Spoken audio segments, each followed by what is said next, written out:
Yeah. We have a question to start off your morning today. Why don't you have a cow? I don't have a cow. Do you have a cow, Teresa? I don't, but why don't we? Yeah. Why don't we have a cow? Why don't you listeners have a cow? Have a cow. If you Yes. give a farmer a cow, he's going to need a pig. And if you give a farmer a pig, he's going to need some Chickens. Is anybody else confused? Tara, explain.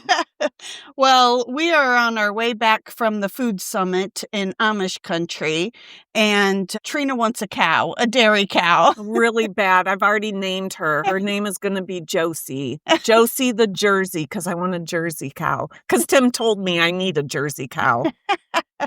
So now we got to find a place for it. And I said, just put her behind the hall. And maybe Theron will notice, maybe he won't, but it will, help be a lawnmower. Yeah. Kind of, if you give a mouse a cookie, that book, like when we were kids, it kind of goes along those lines, like one thing leads to another. So the food summit, this is the first year I've been to it. You guys have been to it before, but it's a food independence summit. Am I saying that? Right. From correctly? seed to spoon. Yeah. And how much of our food supply is outsourced. And there was a name for that. I forget what it was called. There was an acronym, FOA, or Food Away from Home, FAH. Yes. And I've never even heard of that term before, but like how much food do you eat at home versus through a drive-through at a restaurant? Who uses Grubhub? Like, put that in the comments. What is your main source of food? Really, I learned so much. I filled up 2 of my notebooks. Yes. And one of the couples that spoke about homesteading, they're like, you need to be asking yourself, why don't you have a cow? Yeah, so that's why we started out, because as we were talking before we hit the record button, I said, that's a good question to start out with, because me saying good morning, listeners, every time is kind of, and I was trying to think of my word. Teresa inserts mundane right away. And I said, no, that's not the word I was coming up with. And so we all laughed and laughed and laughed as we were eating pizza at Baker's. Pizza. Yeah, in Bucyrus. And that's the first time I've been there, and it was delicious. And we had a nice little surprise before we even went in. Yeah, we saw Carolyn. I don't know her last name now. Fruth. Carolyn Fruth. Okay. Oh my goodness, if Carolyn even listens, I think it's, well, I'm not even going to say. I have it written down at home. Anyhow, it was Carolyn Fruth, and so that was cool. Which, those who don't know, so we grew up in the Nazarene church.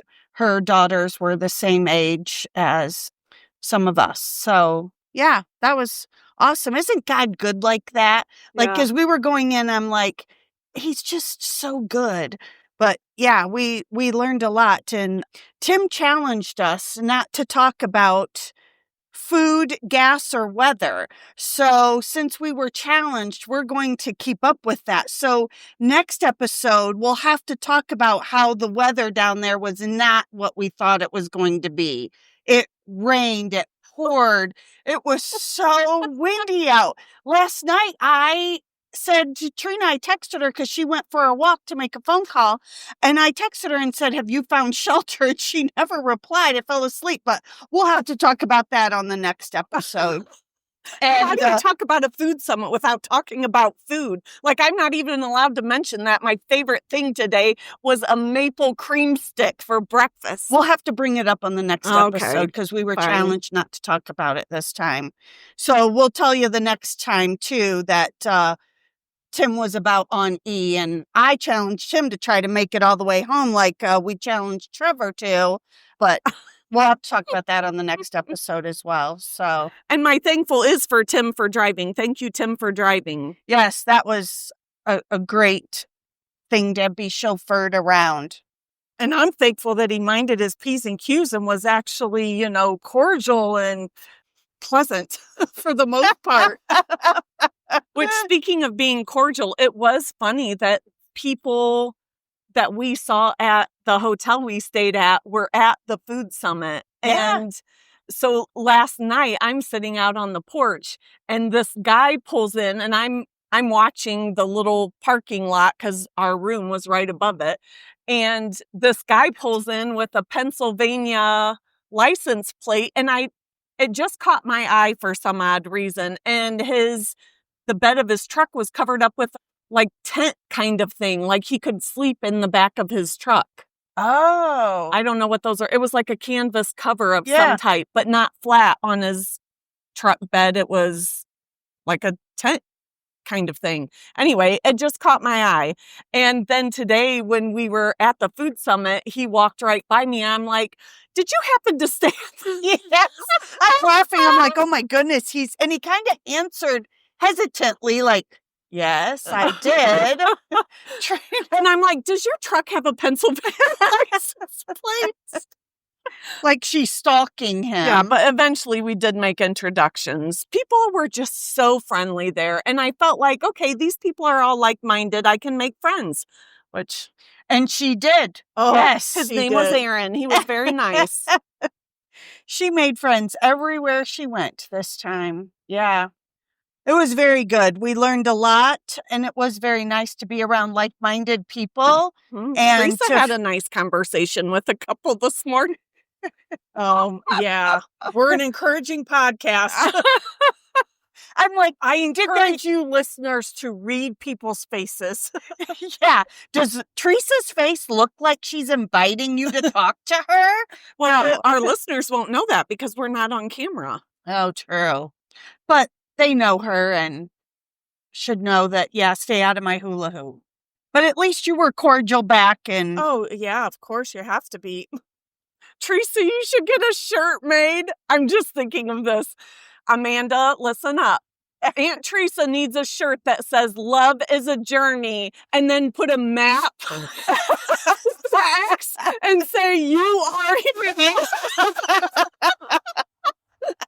That's a good one, Trina. I cracked myself up. Oh, it really was. So we went 2 years ago and I highly recommend it. I'm looking forward to next year.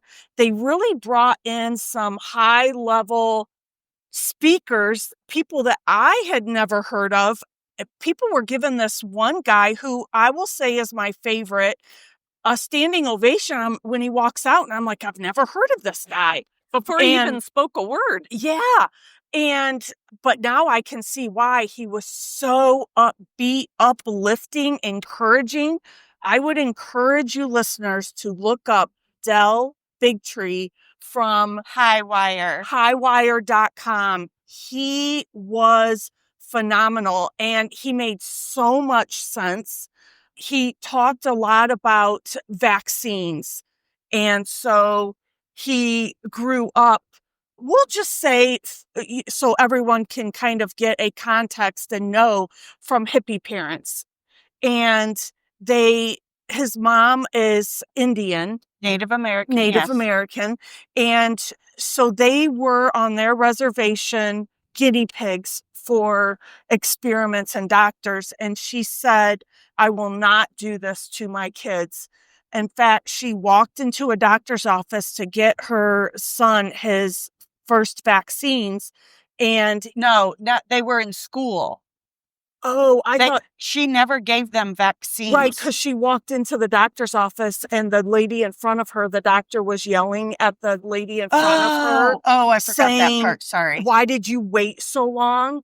And she just walked out and said, I will never put my kids through what I went through. So he's never been to a doctor and never had vaccines. I do remember a couple when Kaylee and Kyle were younger, they went to our church and she was against vaccines. And I thought she was from Mars. Like, how can you do that? You are hurting your child.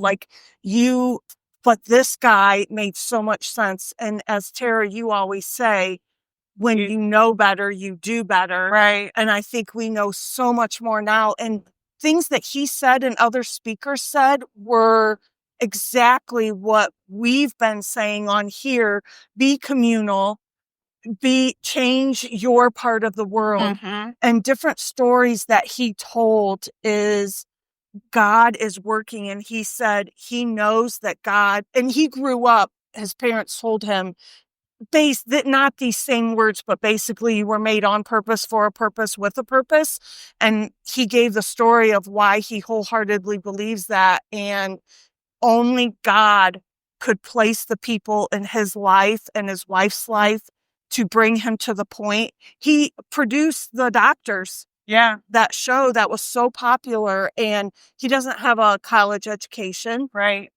It only could be God. So I won't go into the whole story. I just encourage you listeners to look it up, and encourage you to, especially mothers, that you know your kids, you know what's best for them. God gave you that ability, and you need to stand your ground, whether other people are against you or even your doctor is against you, because they're only doing what they've been taught. Right. And they only get taught, maybe, if they're lucky, in med school, a half a day on vaccines. So they don't know. They're not trying to trick you or lie to you. They just don't know. It's amazing. You know, we've talked about when you know better, you do better, but you have to figure things out though, too. We're so conditioned to believe, as we talked earlier, Trina, that we thought Pillsbury was the gold standard. If it's Pillsbury, it's good. Well, so much that's in our foods is not good for us. But, we've been conditioned to believe all these years that, eating 3 meals a day and, doing all of this, eating organic is good, but you have to make sure it's organic, Right. If it read your labels. Yeah. They said, if you're buying organic, I forget which speaker said this. If you're buying organic in Walmart, I'm pretty sure it's not organic. And I found it very encouraging. I don't know how many people were there these last 2 days, but it was a lot. And it was so encouraging to see that just in our area, we drove a couple hours, but just in that vicinity, how many people want to know more? Right. And so I'm going to highly encourage people in my friend group or people at work, go in my sphere, go check out that food summit, because you are going to learn a lot. I remember walking away from the very first set of speakers and looking at you guys and saying, I thought we were going to talk about seeds and dirt. It was so beyond that, so much more. I learned so much. From canning to the vaccines to foraging, how to, which was kind of funny because so Tara and I go on this little herb walk through a very small section of woods there, and the guide was telling us about all of the different plants that are actually medicinal and can be eaten, and all the different uses for things that are naturally growing, which I knew that was a thing, but I didn't realize how much. Yeah. And meanwhile, I'm literally have my feet up to, because I'm wearing tennis shoes with no-show socks, so my ankles are bare. And this guy taps me on the back and says, "You're standing in poison ivy." Yeah, there was poison ivy everywhere. You should not have gotten off the path. Right. Well, the road less taken. Anyway, so I step out of the poison ivy, and maybe 5 minutes later, my ankles start itching super bad. So I tell the lady, what was that stuff you told us a while back that we could rub on poison ivy, because my legs are itching so bad right now. So she said, okay, class. It kind of reminded me of when in the Dora movie, and the big shark or big stingray is saying, okay, class, now gather around. And she's like, okay, everybody get this jewel weed and open it up for her, and we'll rub it on. Well, they didn't rub it on my legs, but they took it, smashed it in their hands, and I'm like, ooh, that really does feel better. It has an oil or some type of liquid inside of that, and I'm like, how good is God, our creator, that he made this stuff. And it kind of reminds me of the world, like we're surrounded by poison ivy, quote unquote. Yeah. But yet in the middle of the poison ivy is the antidote, which is Jesus Trina, Christ that's for good. solving all of those problems, Yeah. So anyway, my legs aren't itching right now. And there was a point to me telling you that in the beginning, and I totally forget what it was. Oh yeah, so I'm talking about all of the different things that there were to experience at this food summit. It was so much more than dirt and seeds. Yes. And very kid-friendly. Lots of kids so there. kid-friendly. Kids could make ropes. Kids could scream in a session wagon. Yeah. If they wanted to, and just make bird houses. Yeah, Trina wanted to make a birdhouse. And it was just a kids' activity. I wanted a birdhouse. Yeah. Oh, but we did do an activity. So yesterday, the speaker, the MC was saying that, hey, we're going to do a little dance routine. Yeah, a little dance routine. So if you want to come up, we'll let you have, he's from Superb, which is a canning company down here. Yes. And we'll let you have as many jars as you want. Less than a pickup jar. Pickup jar. Less than a pickup truck load. Right. Canning supplies. Yes. And so I love competition, first of all, and I like to win things. Not so much of a dancer, but I was like, okay, girls, this is our, let's go fill up the truck, which we don't have a truck. What is this, Tim? What is this SUV? A Ford Edge. A Ford Edge. Next time, get a bigger trunk, please, because we couldn't fit all the jars that we ordered. I mean, so generous. And they're American-made. It's American-made glass. Yeah, it's right there in Sugar Creek, I think. So we, Walnut Creek. So Trina goes, come on. And so, of course, Teresa's not going to do it. So I'm like, well, Trina's doing it. I'll go along. And it really was fun. It was so much fun. And I've never done line dancing before, ever. Yeah. So somebody that was there last year, they do the Highlander dance, I guess. And I would like to learn to do that. That looked very good. Amazing. You had to have core muscles to do that, though, because they were very skinny. You were standing up straight doing this dance. So there were maybe 10 people there. And then we were like, okay, what are we going to do?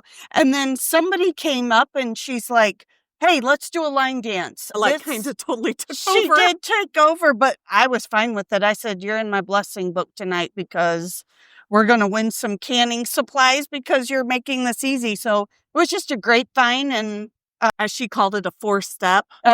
Yeah. 4 to the right, 4 to the left, 4 up and back.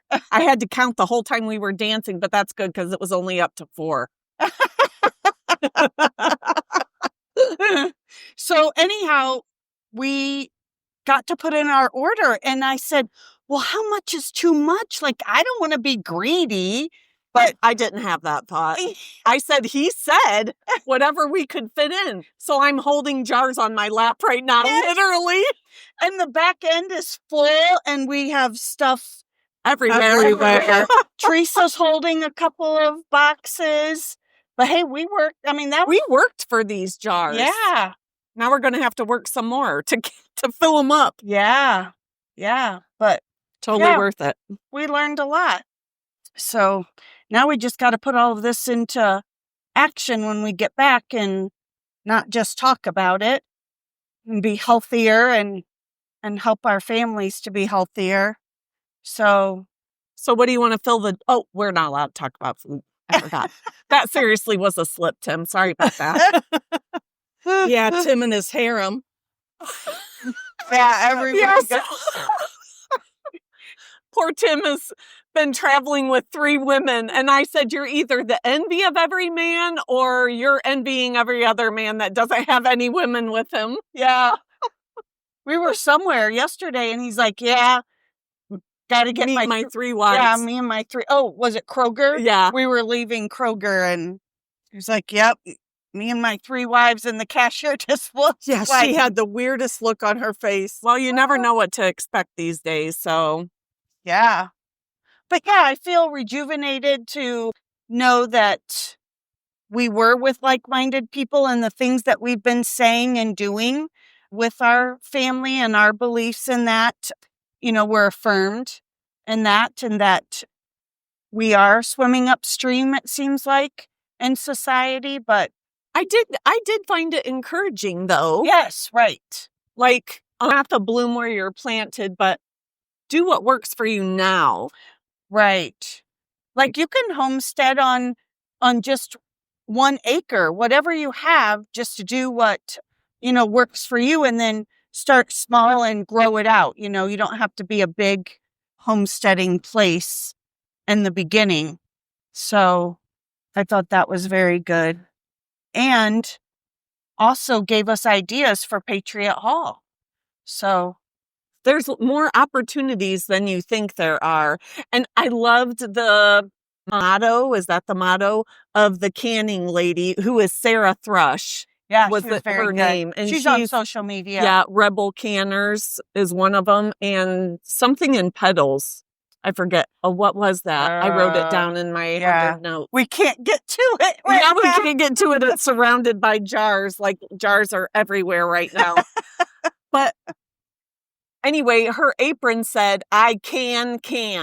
Like, not the dance. I can. And you can too. I just came up with that. I should put that on, like, email her and say, hey, you can put this on the bottom of your apron. I can, and you can too. Oh, yeah. She was good. But I would say my favorite was the people, Doherty. And they were simple homesteaders. They balanced each other so well. Like, their talk was very easy to listen to. Like, well, I won't tell you what my husband said, but it was so funny. I said, I'm addicted to these people. Well, okay, I guess I will tell you. You can't say you're addicted. You're committed. Oh, yes. Go ahead. Addicted Talk about that and get me out of the hole I'm about to dig for myself. You're overly committed to it? No. What that guy that you listened to said. When he was talking about somebody and he started to say that he was addicted, and then he said, I don't like the word addicted. Yeah, he was committed. Yeah. I already said that. So. Oh, you did? Go ahead. Yes. Did I miss that part? Yes. Well, don't go back to me, because then I'll tell you what Jared said, and then some people might not think that's funny. I thought it was hilarious. Well, now you have to say it, Trina, because everybody's going to be like, I wonder what he said. Good. Then put it in the comments. And if you put it in the comments, then I'll answer you. Okay, so our next episode, we have lots to talk about then. Oh, goodness. Yeah, it was very good. Lots of things to think about and to research for ourselves. Right. You don't just want to take what somebody says, but for fact, but they did have a lot of common sense thoughts that I just remember sitting in several sessions going, they just put it all together in an easy to think about way that, yeah, that does make more sense. And I liked what the one couple said, pray about it, or think about it, pray about it, follow peace. Yeah, that was very I thought that was a really good thing for them to finish with. Well, but the theme was wellness, right? For this one, they had people on there about recovering from a deadly, or not deadly, but a chronic Crohn's disease that was debilitating since he was 11. Yes. And now he's free from that. Yeah. And it all has to do with the foods that you eat. It's our fuel, right? Yeah. Right. Put the wrong fuel in your car and it's not. Oh, sorry. That really was another slip, Tim. I really am being honest. See how easy it is to. I know that's 2 strikes against me. I get ya. But it's not just about food. It's about your whole being. It's not just physical health. It's physical, mental, spiritual above everything. God created this earth for us to take care of it. And we've gotten away from that. Yeah, we've depleted a lot of the things that he's given us, even the soil, like once it's gone, it doesn't come back. What, Theresa? No, I think you guys were in a session that I wasn't. You were talking about how it all started in the garden. Yeah. Yeah. So, I mean, it was about the couple who were talking about homesteading, and, there's so much out there about carnivore, vegan diets, keto, there's so much you don't know what to believe. Like, for me, it's overwhelming. I just this person says this and it contradicts what this other person says. How are you supposed to know which is best? And so, first of all, I think, like they said, you have to figure out what's best for you. So you can't be a cookie cutter thing, or judge other people when they're not doing what you want them to do. Right. Like throwing away their plastic bottles without saving their cap lids for recycling. So, Theresa, did you have more on that? No. So, last night, after we listened to Del Bigtree, who I'm in agreement with you, Theresa, I had no idea. Well, I think none of us knew who he was. And by the way, I think Highwire's Hywire, if I'm not mistaken. Like, if you can't find it spelling the other way. Yeah. I'd heard of Highwire before, but... Oh. Well, anyway, so I was kind of upset by what I heard from him. Yes, you were. Not because of what he said, but because I was like, how could they do that? Like, I guess I've never been able to take my mind to why people are so evil or how they can think like that. So anyway, I had a really good conversation with one of my kids last night, a very long conversation, and talking about that subject and how I am more gullible and think, oh, they have my best interest at heart, right? Like, why would anybody do something bad to somebody else on purpose? Right. Like, to me, that I can't make sense of that. So I'm reading this morning, and in Psalm 37, it says, "Be still in the presence of the Lord and wait patiently for him to act. Don't worry about evil people who prosper or fret about their wicked schemes. Stop being angry. Turn from your rage. Do not lose your temper. It only leads to harm. For the wicked will be destroyed, but those who trust in the Lord will possess the land." Oh. And I said, thank you, God, for the reminder from your word. Yes. Because I really wasn't. Now, that's not to say that we shouldn't do anything and not do our part to change our corner of the world or policies or any of that kind of stuff. We can't just roll over and play dead. Right. Or stick our head in the sand. Right. Or stick. Yeah, that's a better analogy. But at the same time, know that God knows.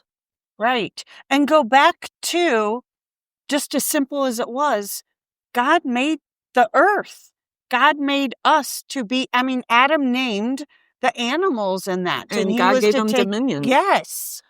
So why do we complicate life so much? I don't know. I have a sign in my house that says live simply, but I don't follow that. I want to, but I don't. Right. Like the one lady was talking, she said she purged a third of her house. Yes. Like, we don't need this stuff. Right. As I sit surrounded by canning. Tongue in cheek, that comment was. We need it to sustain our life, though, with our family. Well, we do. Yeah. Anyway, I guess it's a balance, right? Life is a balance. What are you trying to balance right now, listener? Whether you should get a cow or a pig or a goat or a horse. But I liked that the one speaker this morning, and again, we should have had our paper out so we could give you names so you know that we're just not saying this. He was talking about use your resources, so if you don't have enough of something on your property, collaborate with somebody else. Yeah, create a team. I think somebody used that term. Yes, they did. I remember. Oh, we saw the lunatic farmer. Yep. So if you have streaming access on your TV. Joel Salatin. Yep. Joel Salatin. Anyway, he was very good. Very practical. Yes. about everyday life. I think we do make it harder than it We really do. is. Like We complicate things. I think to myself, okay, we need 20 acres and all these barns and all these animals. No. But you don't. Use what you have. I mean, if people in New York City can make a garden on top of their roof, you can surely find a way. You know, Right. where there's a will, there's a way, they say. Yeah, so don't let your dreams just go by the wayside because you think it can't happen. Dream big. Yeah. We even found out that we thought we are big dreamers, and we're not. We have more to go. The possibilities are endless. Yeah, so Theron, your steak, what kind of steak did he say we were going to have on our last? Oh, filet mignon. Oh, filet mignon, yeah. Dream bigger, brother. So... yeah, the Wagyu or whatever that is. Yeah, you're right. That's Wagyu. Yeah. Oh, and that's another thing we learned. In America, we pronounce it kefir, but it's kefir. Yes. That is the proper pronunciation of that dairy product. I don't even know what that stuff is. What is that? Like the sauerkraut of milk? Is it fermented? I don't know. I've never tried it.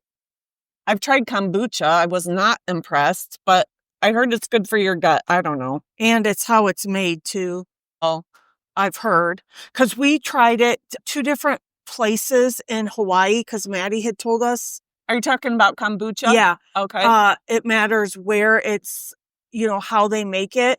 And one place was like, oh, but tried it again somewhere else and it was really good. So very craziness. Good. But yeah, back to something Trina just said reminded me of, now I can't even think of what Are you wanting me to go back? No, but it just made me think of what Dell was saying about the vaccines and how, and then the other guy, was it Callie Means? Callie Means, yeah. And we have people on the front lines, listeners, who are truly fighting for us, and we have to make our voices heard. And Callie Means said in the Q&A session that he said, your votes, the voters do matter. It comes down to, yes, lobbyists and what they're doing, but then the ultimate comes down to, okay, what are the voters saying? So I just encourage you to do your research and just look this stuff up. And even though his sister is a doctor and she had her professors and other doctors ridiculing her because she wanted to treat patients from the tree trunk up. So it starts with nutrients, like people she was seeing had, and I forget what she was treating them for, but they all also seem to have like anxiety or depression or something along those lines, mental health. And she triggered it back to nutrients that would help with that. And we have in America, there's 42 different sections of health. So every doctor picks one of 42 areas to treat. And underneath a specialty, yes. And under that is 82 subdivisions of specialty. So no one is actually treating like the whole thing. They're just looking at one area, and you need to see the whole thing. Like functional medicine. Functional medicine. Yes, he even used that word. Thank you. And it was very eye-opening. And I mean, just the stories, like I cannot get over those triplets that having the vaccine changed their life horribly for the rest of their lives and their parents' lives. And they're not the only story. And then you think, oh, let's play on the sympathy, or I don't hear that around here. I've actually have heard stories of that. And so just keep going. Like, I want to encourage moms, like, keep going, keep believing in what you know, and don't give up. There are people fighting for you. And dads, and I feel like that these last 2 days were a family affair for a lot of people. There were I would say 50-50 men and women there. Yeah. And lots of, I don't know if I would say lots of kids, but there were a good amount of kids there. Yeah. Yeah. One thing that stuck out to me in one of the sessions was, and I think it was Del Bigtree, that he was saying something about there aren't any studies. They just kept the FDA, CDC, like several government entities would rebuttal back. There are no studies for that. And so when I hear that, I just automatically thought, oh, there are no studies that say what you're saying, like Back it up. Thank you. But what he was saying is what that meant was there were 0 studies done. And so that's what opened my eyes to what? So they could say whatever they wanted to say. There was no... Yeah, I just assumed when somebody said there's no studies to back that up, that meant there were at least studies, because wouldn't there be studies? Yeah. So, yeah. Like evidence. Yeah, evidence, science-based evidence. And so they couldn't prove it one way or another because there actually were no studies done.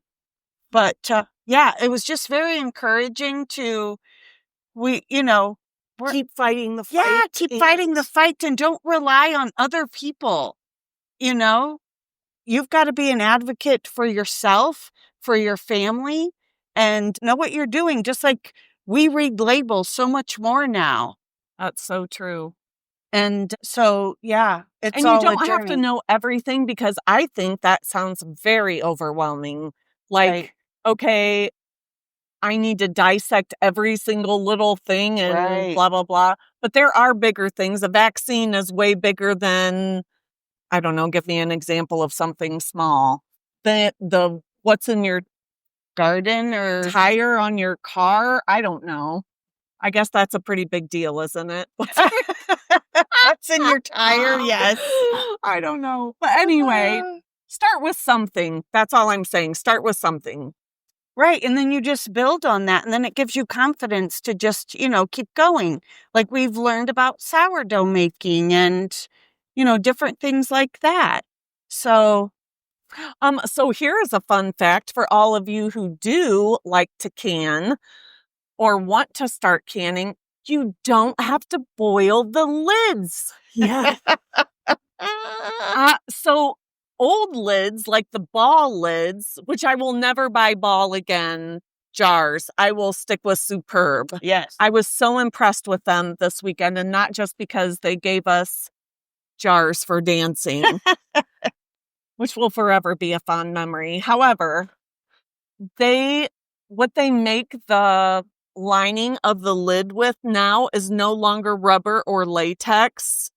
It is, I don't know how they engineer it, but anyway, you don't have to boil the lids like you used to.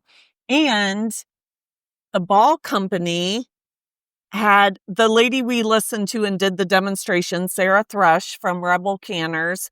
She said that something happened in 2016 and Ball's products were no longer performing as well. And they had a 50% failure rate. That's a pretty big. Did you leave, Tara, before she said that? Because your eyes are really big. Yeah. I just heard her say that they did not put in their instructions that you did not have to boil the lids or anything anymore. And that's why some people were having trouble because they kept doing it. That's what I heard. Well, I don't know about all that. I just was I was really impressed by the owner of the Superior Canning Company. Superb. Sorry. Which 2 years ago, we did get their lids. I don't think we got their jars, but just the lids. And I highly recommend it. When we started using them, we're not going back to anything else. Yeah. Well, I say this was a great marketing thing to do. We all got a jar in our bag too, our goodie bags. Yes. So they were very generous. Yeah. Yeah, we never got bags 2 years ago. Boy, did those come in handy. They sure did. It it was really, was their 4th year. Yes. Doing it. And we didn't get to go last year, Amanda's wedding. Right. Which was far more important than going to the food summit. But when we had gone 2 years ago, like just the expansion and increase of what they're doing, we thought it was and great. Bringing in big names. Yeah. They brought in is it Dr. Dawes from Germany? He spoke on Lyme disease. Oh, he was so good. Which so some good. people say that you can't get Lyme disease from the ticks in Ohio, and that is incorrect. Right. And he had Lyme disease. So, I mean, that's how he and his father became world renowned. So, yeah. So much information. It was hard to, I couldn't, like Tim said, Trina, you can't write fast enough taking notes, because the one that we were sitting in, I couldn't write fast enough. There were people taking pictures of the PowerPoints with their phones and such, but it just was a lot of information. And it just gives us hope. Yes. I would say that would be my thankfulness. Like, doing something like this is just another way to think of God giving us hope and get back to what he wants us to do. And the theme of, I would say, almost all the speakers was God. Right. Yeah, going back to God. Right. In all aspects of their life. Right. And they weren't afraid to say it, speak it. Right. I loved what the one speaker said. He had on his PowerPoint presentation a depiction of Adam and Eve in the garden, and he was given the scripture from Genesis. And that was Del. Yeah. And he said, after he gave that part of the presentation, he said, and I know some of you do not agree with religion. And I thought that was good that he didn't just assume that everybody was like-minded, but he told them, okay, then just pretend this is a fable and then ask yourself, why is it working so well? Yeah. And I thought, now that was good. He wasn't making fun of anybody. He wasn't downgrading anybody. He was making you critically think. Ask yourself. Right. So, yeah. And again, I heard a theme throughout from different speakers: meet people where they are. Right. And this lifestyle isn't going to be for everyone. If it was, you wouldn't have anybody to buy your products when you made them, right? So but we know not everybody is gifted in the same area, but create a team. Who do you know if you don't have a cow? Who do you know that has a cow? If you don't have land to farm, like the Doughertys, they are actually borrowing land and then some of their land is actually part of a convent. And so they give back to the convent some of the produce and the things that they get off of the land. Right. So, yes, it was very good. Very good. So don't give up on your dreams. And dream bigger. Yeah. Keep praying. Ask for 2 cows. Yeah. Tim's shaking his head. No. Yeah. Well, I think we all gave our thankfulness. Yeah. If you have 1 cow, ask yourself, why don't you have 2? Or if you have 1 cow, give a farmer 1 cow, and then they need another. Is that how the... I have no idea. No, I don't. If you have a meat cow, why don't you have a dairy cow, or vice versa? Oh, well. Do you know that pigs eat poop? So I came up with a catchy little... Yeah, that lady said that. That's what Dougherty said. They throw out their cow manure into the pig pen. Okay, I was taking us home. I was sailing, like I was bringing us right in to the landing pad. Sorry. And Tim wanted to argue. Okay, anything else? No, you can edit that out if you want. Okay. So just ask yourself, why don't you have a cow? Father God, thank you for this day. Thank you for our listeners. Thank you for the experience that we can, of this food summit, that we can share with others. I pray that you will bless each and every one who's trying to do what you are asking of them. Please keep us all in your safe care. In Jesus' name, amen. Amen.